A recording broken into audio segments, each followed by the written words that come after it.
પુત્ર તરીકે જે ખોવાયેલા પુત્ર તરીકે જે શિવજીના આપેલા તરીકે પુત્ર એ કોણ સર? પરમ ગુરુ પોતે બનીને આવ્યા છે, બીજા કોઈ અને રાજાનો પોતાનો પુત્ર ત્યાં ભોગમાં આપવાનો છે. એટલે બે બાજુ જબરજસ્ત સંકટ છે. હવે એ સંકટ સમયે કેવી કેવી અગાઉની સંચ ભરેલી આ દુનિયા છે. તો જો આ તમે જીવો છો એના પછીના 100 વર્ષ 200 વર્ષ 1000 વર્ષ એક યુગ, આ બધું જ પ્રમાણ કઈ સૃષ્ટિ કઈ પ્રમાણથી ચાલે છે બધું નક્કી જ કરેલું છે. હું તમને એક પ્રશ્ન પૂછું, શુદ્ધ સંકલ્પ એટલે શું? શુદ્ધ સંકલ્પ કોને કહેવાય? એક ભક્તિ કરીએ પરમ ગુરુની અయ్యో ઉકરવાડાની 12 પૂનમમાં હું આ વર્ષની ભરીશ, પણ પોતાના ઘેર જ છોકરાનું લગ્ન આવ્યું. સમજો, પોતાના ઘેર જ છોકરાનું લગ્ન શ્રાવણ મહિનાની પૂનમ, તો એ પહેલો અయ్యో આવક ના આવે? મને કયો આવક? બોલો તો ખરા યાર, ના આવે. પણ જો એ લગ્ન ચાલુ હોય છતાં પણ એ ભાઈઓ આવે તો એનો સંકલ્પ કેવો કહેવાય? પણ આ તો એના ઘેર લગ્ન આવ્યું અને ઘડી પણ કેવી એકદમ સંકટ વાળી ઘડી. કારણ વ્રત તો લીધું છે પણ શ્રાવણ મહિનાની પૂનમના દાર જ એક બાજુ પૂનમ છે ને એક બાજુ મારા ઘેર જાન આવે છે, તો જવું કઈ બાજુ વ્રત તૂટ્યો છે એવું અહીંયા થયું છે સાહેબ. તો કૈવલ કરતાના શુદ્ધ સંકલ્પની હું વ્યાખ્યા જાઉં છું, સમજજો. હવે આ ભાઈ લગ્ન છે તો પૂનમમાં ના આવે તો શું થાય? શુદ્ધ સંકલ્પ શું થાય? તૂટે છે. તો પોતાનો શુદ્ધ સંકલ્પ લીધેલો યોગ્ય કહેવાય? તો સંકલ્પમાં શું આવ્યો? વિકલ્પ આવ્યો. શું આવ્યો? વિકલ્પ શાનો આવ્યો? ઘેર જે લગ્ન છે. તો કૈવલ કરતા એ સૃષ્ટિ જે બનાવી એમાં કોઈ પણ જે પોતે 6 ખટ વૃત્તિ દ્વારા જગત ઉત્પન્ન કર્યું, પણ એમાં ફરીથી કોઈને કશું આગું પાછું કરવું પડે નહીં. અને એ કરેલો સંકલ્પ જેટલા સમય સુધીનો, જેટલા કલ્પો યુગો સુધીનો હોય એ અનંત કાળ સુધી એ માયા ઓટોમેટિક ચાલ્યા કરે. એમાં કોઈને સંચ ભરવો પડે નહીં. અને એ જે વિચારણા કૈવલ કરતાએ કરી હોય એ પ્રમાણે જો સુધી આ આયુષ્યનું મંડળ થયેલું હોય ત્યાં સુધી જે કૈવલ કરતાના શુદ્ધ સંકલ્પ આ સૃષ્ટિ ચાલ્યા જ કરે અને એમાં બીજાને કશું કરવું પડે નહીં. એને કહેવાય કરતાનો શુદ્ધ સંકલ્પ. હવે દૈવી પુરુષો જેટલા ઉત્પન્ન જન્મ લઈને આયા એમને તો કેટલા કેટલા સંકલ્પોમાં અડચણો આવી છે એ તમે જોઈ લો. આવી કે ના આવી? હવે જો તમને એ પુરુષોની કથાઓ કહેવા મળે તો કોઈને વિરોધાભાસ થાય, પણ જો ભક્તિ કરવી છે તો સત્ય સામે હોય એ સાચું માનવું. એમાં પછી મારા ભગવાન ચાલે. નરસિંહ મહેતા, હીરાબાઈ, ગંગા સતી, પાનબાઈ, આ બધું એવું કશું જોયું? બધાએ દેવોની ભક્તિ કરી પણ અંતે કોણ સ્વીકાર્યું? આત્માની ભક્તિ કર્યું. કહ્યું કે ના કહ્યું? તો એ પ્રમાણે સાચું સ્વીકારવા વાળો માણસ હોય તો સર્જનહાર સુધી પહોંચી, બાકી ના પહોંચે સાહેબ. કહમપદ વાળા રોમાપીરમાં ભજન ચાલજો, આપણે એવું કહીએ ખબર અમે તો કૈવલ કરતા વાળા તો ના આવી. બરાબર? આવા વાડામાં જે હોય છે સાહેબ એ કોઈ કાળે પરમાત્માને પામી શકે નહીં. વાડાથી પર બનો સાહેબ, કોઈ વાડામાં નહીં રહેવા. પરંતુ એટલો શુદ્ધ ઉપદેશ આપ્યો છે સાહેબ. જો ધર્મ ગ્રંથ વાંચો તો ખબર. તો પેલા પૂનમમાં ઘેર લગ્ન આવ્યું તો એ ભાઈ તો પાડી શકે. પણ જો બંકો હોય અને કે જોન ભલે આવી છે પરણામાં તમે પરણાવ પણ હું પૂનમ ભરી તો એનો 12 પૂનમનો શુદ્ધ સંકલ્પ પૂર્ણ કર્યો. પણ કરતાના શુદ્ધ સંકલ્પમાં પણ આવું કોઈ વચ્ચે કશું કોઈને આગી પાછી કરવાની આવતી એને શુદ્ધ સંકલ્પ કહેવાય. તો કૃષ્ણ ભગવાન, રામ ભગવાન, બુદ્ધ ભગવાન, મહાવીર સ્વામી ભગવાન, સ્વામિનારાયણ ભગવાન, કેટલા વિકલ્પો આવ્યા છે જીવનનો વિચાર પડ્યા છે કે નહીં પડ્યા? તો એમનો વિકલ્પ શું, એમનો સંકલ્પ શુદ્ધ રહ્યો? શુદ્ધ સંકલ્પ વાળા જ સર્જનહારનું બિરુદ પામી. અશુદ્ધ સંકલ્પ વાળા કોઈ દારૂ સર્જનહાર કહેવાય? આ પરમ ગુરુના આમ જે અગાધ બુદ્ધિયા જે પરચાની વાણી છે એના પરથી કહું તો આ પ્રમાણે હવે રાજાએ સંકટમાં કહું કરવું શું? તો શું કહે છે જો, શિવજીના આગળ માથો જઈને પડીએ અને त्यो અમે દેહ ત્યાગ પતિ પત્ની, પણ મારો પુત્ર આપું કોઈ પણ ઉપાય હું મારો પુત્ર આપીશ નહીં, કારણ કે ફરીથી વધ્યો રહું રાજા બળજબરીથી કરશે તો અમે અમારા બંનેના પ્રાણ ત્યજી દઈશું. હવે બાપજી શું બોલે છે ચોપાઈમાં? બેર બેર બ્રાહ્મણ સમજાયો, બહુ બીડી લાલચ લલચાયો, ત્યો ત્યો બ્રાહ્મણ ચઢિયો ક્રોધા, સુત દેવન નવ માને ગોધા. પરમ ગુરુ કહે છે બ્રાહ્મણને વારંવાર સમજાવી ઘણા પ્રકારની લાલચો આપી, પણ બ્રાહ્મણ વધુ ક્રોધે ભરાયો. તેથી બ્રાહ્મણે પુત્ર આપવાની શિખામણ માની. પ્રધાન જઈને આ સર્વ હકીકત રાજાના પાસે જાય છે. જોજો, પ્રધાન કયો છે? આ રાજ દરબારમાં ગયા. પ્રધાને જઈને સર્વ હકીકત રાજાને કહી. તેથી રાજાએ 32 મુસલમાન મોકલ્યા. કેટલા? 32 તલવારો અને શસ્ત્રો સાથે. તે મુસલમાનોએ બ્રાહ્મણને બોધીને રાજ દરબારમાં લઈ જઈને આવવાનો હુકમ. હવે પેલાના જોડે 10 પ્રધાનના જોડે 10 સૈનિકો હતા, પણ આને 32 મુસલમાનો રાજાએ શસ્ત્ર સાથે મોકલ્યા અને કહ્યું જાઓ સાલા બ્રાહ્મણને પકડી અને રાજ દરબારમાં લઈને હવે ખરાખરીનો ખેલ થાય છે. આવા જ રાજ દરબારમાં એક માણસને જવાનું કીધું. એક યુગની જો કહાની છે તો જાણતા હો. આ પ્રમાણે રાજા મહારાજાનો હુકમ શિર ઉપર રાખી દરેક માણસે એનું માનવું. પણ આ બ્રાહ્મણ મુસલમાનો લેવા ગયા અને રાજ દરબારમાં પકડી લાયા. હવે રાજા એ બ્રાહ્મણ સાથે સંવાદ કરે છે. જેવો રાજા તેવી પ્રજા. તે પ્રમાણે આખી રાજસભા સાકુટ માનવોથી ભરેલી હતી. કોઈ સાચો ઉપદેશ આપવા વાળો હતો? કારણ કે રાજાના પુત્રને બલિએ ચડાવવાનો છે, એટલે બધા રાજાની બધી જમાત જે આમ જનતા હતી બધાથી રાજ દરબાર ભરાઈ ગયેલો. જોવા તો આવું ના આવો તો આવું શું થાય છે જોજો. સભામાં સર્વ કોઈ રાજાની રક્ષાથી રાજાની તરફ બોલતા, બધા પૈસા વાળા ગુણ જાણતા. તો સત્તા કોની હતી? તો પ્રજા પણ કોની? પરંતુ કોઈએ માનવ બ્રાહ્મણનો પક્ષ લીધો. સમજ્યો સાહેબ? કંટાળો નહીં આવ્યો સાહેબ? સભામાં સર્વ કોઈ એવું કહેવા લાગ્યા આ બ્રાહ્મણને તો પુત્ર શિવજી આપ્યો છે, તો આ પુત્ર એનો કહેવાય? એને તો માત્ર પાલન પોષણ કર્યું છે. તો બધા આ હક રાજાના પુત્ર તરીકેનો બ્રાહ્મણનો જે પુત્ર છે કોનો ગણાય? હવે આ પહેલું ચાલે સાહેબ. આ તમે બધા બેઠા છો અને કોઈ અમલદાર પીએસઆઈ ને આવે અને કોઈ કે ભાઈ આને ગુનો કર્યો છે અને તમે બધો એક બાજુ કોઈ બાજુ, તો મારું માને તો તમારું જ માનાય ને. તો રાજાએ પોતાના પક્ષમાં, પ્રજા એના પક્ષમાં અને સેનાપતિઓ અને પ્રધાનો પણ એના પક્ષમાં. તો બ્રાહ્મણ એકલો પડી ગયો. હવે શું થાય છે જો, સભામાં સર્વ લોકો કહેવા લાગ્યા એ બ્રાહ્મણ તારું કમનસીબ કે તું સમજતો નથી. તારા છોકરાની તું પસંદની કિંમત માગી લે, તું તારું મસ્તક ફોડીને મરી જઈશ તો એ રાજા તે તને આપશે. આવું કોણ કહેશે? ધ્વનિ.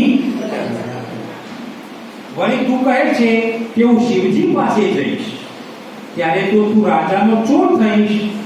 કારણ શિવ અને શક્તિની એક સરખી જ ગતિ છે, તેથી તારી અરજ શંકર પણ સોંપશે. એક મંદિર શિવજીનું છે, રાજાનું જ ગણાય. તું શિવજીના આગળ મોટો પડીશ મૂર્તિ આગળ, પણ શિવજી તારું સોંપશે. જો તુમસે શિવજી નહીં બોલે તો નરપતિ સુત દેવણ મોય.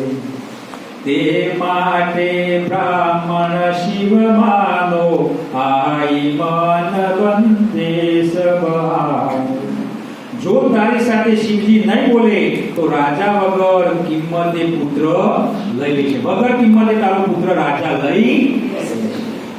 તેટલા માટે બ્રાહ્મણ તું અમારી શિખામણ માની લે, અને અચાનક જે વિપત્તિ આવી છે એમાંથી તું ઉગરી.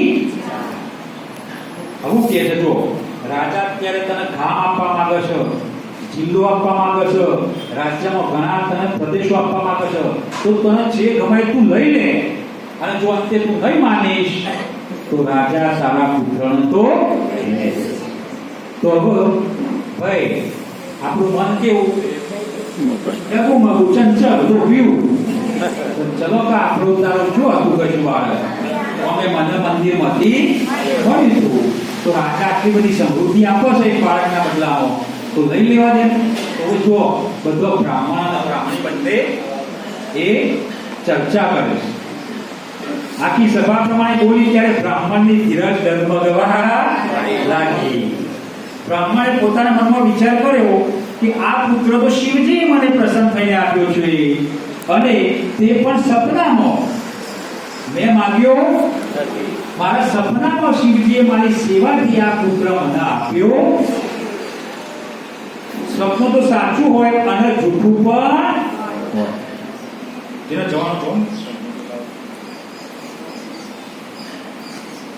વળી જો શિવજી મારા બોલાવ્યા નહીં બોલે તો રાજા મારા ઉપર ગુસ્સે થશે. તેથી રાજા છોકરો લઈ જશે અને મને પૈસા પણ આપશે. હવે જબરદસ્ત જંગ આવ્યો છે. એટલા માટે મન કઠણ કરી છોકરાને લાવી રાજાની આગળ મૂકી દઉં, અને આટલા દિવસો સુધી દરમિયાન મારે કયો પુત્ર હતો, ત્યારે હવે હું માનીશ કે મારે હવે પુત્ર નથી. આવા પોતાના મનને શું કરે છે? મનાવે છે. કોણ મનાવે છે? બ્રાહ્મણ. તો મને આટલા બધા રૂપિયા મળે તો મારી જિંદગી એ શાળામાંથી તો હું જીવી તો મળવા દે ને. હવે રાજા તો હું પહોંચવાનો છું. તો આવા એના પતિ અને પત્ની બંને વિચાર કરવા. હવે આગળ શું બને જો બ્રાહ્મણને એવું મન થયું તે વિના રાજા અને રાજસભાના સર્વ માણસો સમજી ગયા. ત્યારે રાજાએ બ્રાહ્મણને કહ્યું, તમારું મન તૃપ્ત થાય તેટલા પૈસા તમે માગો. હવે રાજા બોલ્યો કે તમારી જે ઈચ્છા હોય તે તમે. જ્યારે બ્રાહ્મણ પોતાના ઘરે જવા તૈયાર થયો ત્યારે તેની સાથે કેટલાક મુસલમાનોને રાજાએ મોકલ્યા. બ્રાહ્મણે ઘેર જઈને રાજ દરબારમાં બનેલી સર્વ વિના પોતાની પત્નીને કહી. ત્યારે સ્ત્રી મનમાં પશ્ચાતાપ કરવા. ભાઈ પુરુષનું મન તૈયાર થાય પણ સ્ત્રીનું મન તૈયાર થાય. હવે બંને વાતો કરે છે કે રાજ દરબારમાં એક દેવી કોપાયમાન થઈ છે અને રાજાના પુત્રનો શું માંગે છે? ભોગ. તો રાજા એવું કહ્યું કે હે દેવી, રાજાને એવું કહ્યું દેવી કે 32 લક્ષણ વાળો કોઈ પુરુષનો તમે ભોગ ચડાવો તો હું તમારા પુત્રને છોડું. તો આપણો પુત્ર 32 લક્ષણ વાળો પ્રગટ પ્રમાણમાં શિવજી આપ્યો છે, તો રાજાને તે જોઈએ છે તે આપણે આપવો પડશે. કોઈ કેવા જાય ચાલશે નહીં. જોવો દરેકની નજરે યોગી. તો હવે એની મતથી સમજાવવા છે તો શું કરજો? જપનારી કે મન લલચૈયા નરી અપને ઉદર કે છૈયા માયા દેખ મુનિ મન ડોલે યો ધીરજ રહે દરિયા ચોલે. હવે જો બ્રાહ્મણી શું કહે છે?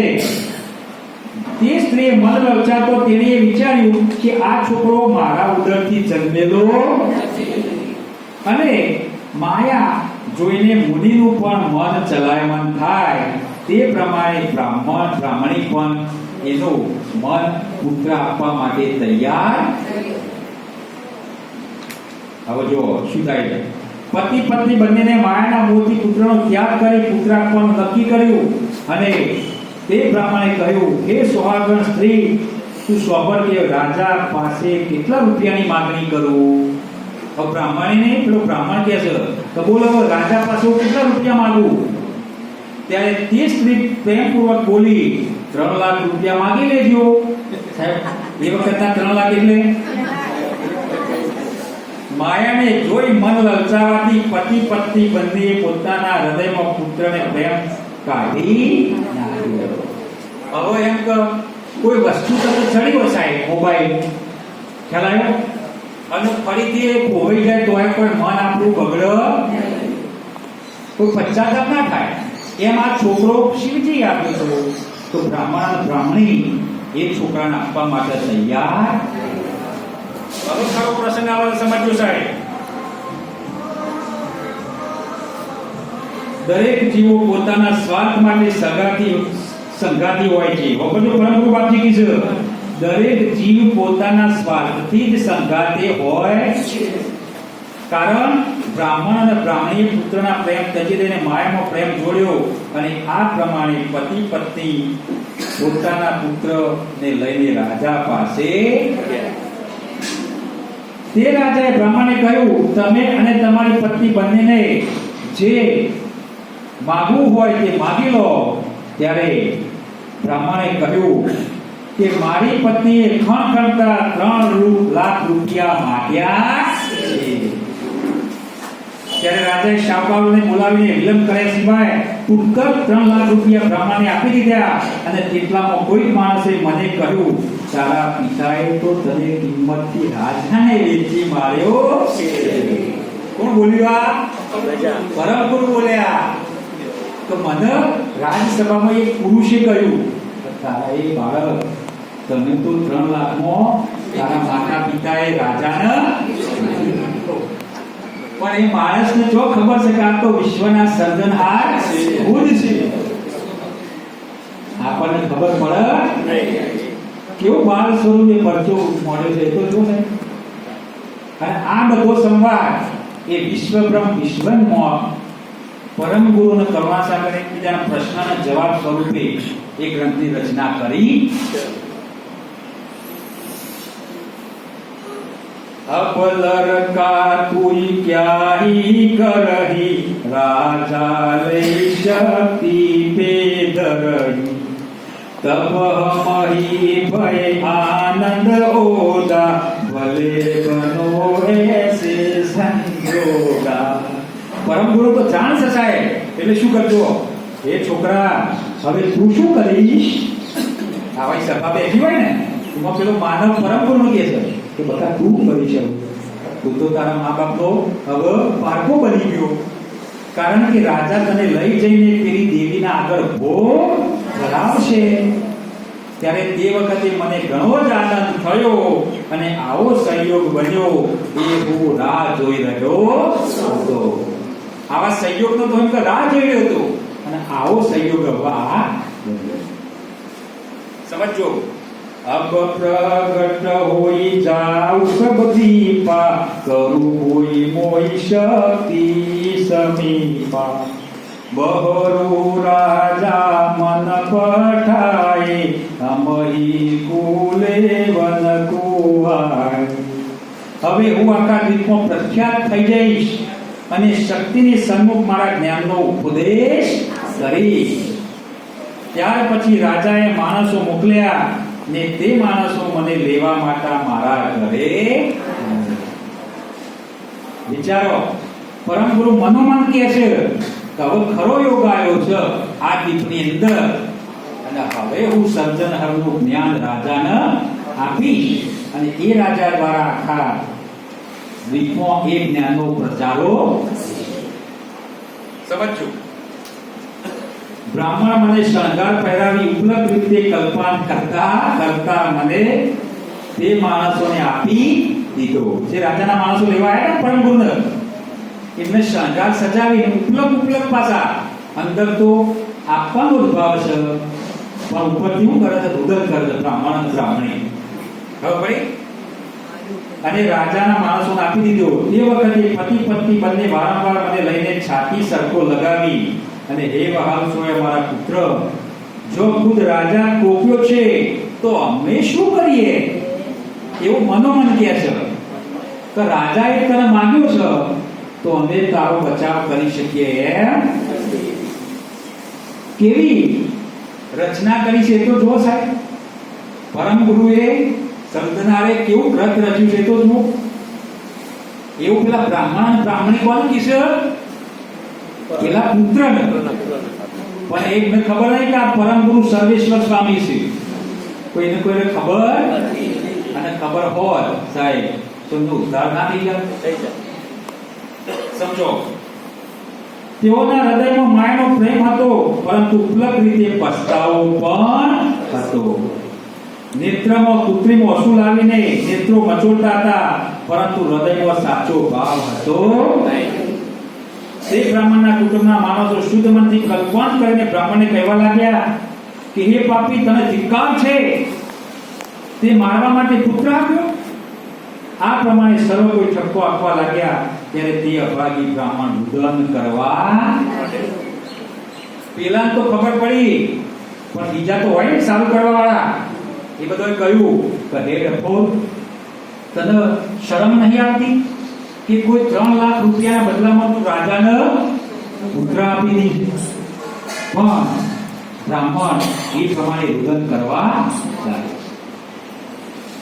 પરમ ગુરુ કરુણાસાગર કહે છે, મારી સાથે ઘણા દિવસોના પ્રેમ હોવાથી સ્ત્રી પુરુષને અત્યંત રુદન કર્યું, પણ આ પ્રમાણે સર્વ શોક કરતા રહ્યા અને તે માણસો મને રાજાને તેઓ લઈને. પરમ ગુરુ કરુણાસાગર કહે છે, હું જ્યારે રાજ દરબારમાં ગયો ત્યારે મને જોઈ રાણીને ત્રાસ ઉત્પન્ન થયો. કારણ રાણીના મનમાં એમ થયું કે આવા સુંદર અને તેજસ્વી સ્વરૂપવાળા પુરુષનું હું કેવી રીતે રાજાને વધ કરવા માટે આપી શકું? હવે રાજાની પત્ની રાણી એમને કોણ જોયા? બાળ સ્વરૂપે. અને પરમ ગુરુનું સ્વરૂપ તો ખબર છે તમને સાહેબ, એનું વર્ણન થઈ શકાય એમ નથી. તો આવો પરાક્રમી પુત્રને જોઈ અને પેલી રાણીને એમ થયું કે મારા પુત્રના બદલામાં આવા તેજસ્વી બાળકનો હું વધ કરવા માટે રાજાને આપું.